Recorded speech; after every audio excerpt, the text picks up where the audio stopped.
Well, Haiti's Prime Minister, Ariel will resign after an increase in violence. He's currently stranded in Puerto Rico after armed gangs stopped him from returning home. US Secretary of State Anthony Blinken has met Caribbean leaders in Jamaica to try to find a solution to the crisis. Right now, on these streets, he is in charge. Barbecue, they call him. Jimmy Chirize, the leader of a collective of gangs, street fighters who have effectively pulled off a coup. Today we are telling the international community to give Haiti a chance. We Haitians have to decide who is going to lead the country and what model of government we want.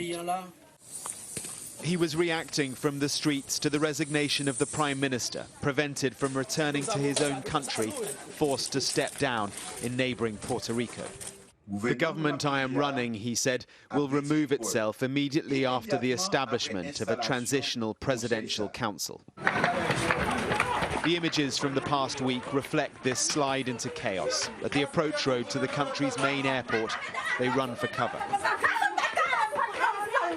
The army still controls it, but it remains closed to flights. No way to escape, no aid coming in.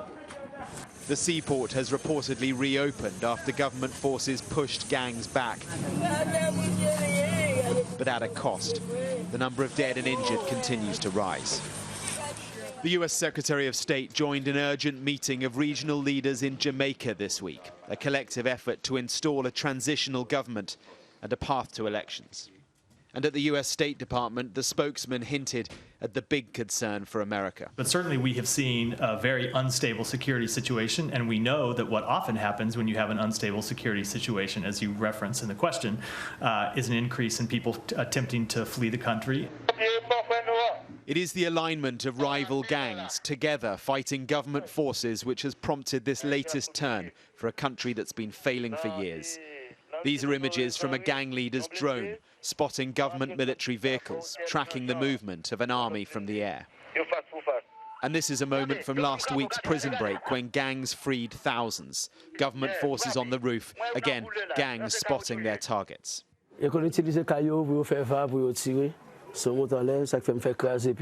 Last year, Sky News toured the streets and alleys controlled by barbecue.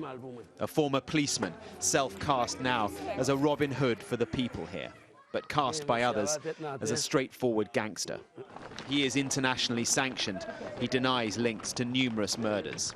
His message now that the Haitian people will hold their nation's destiny, but it's one being driven, for now, by him. Mark Stone, Sky News.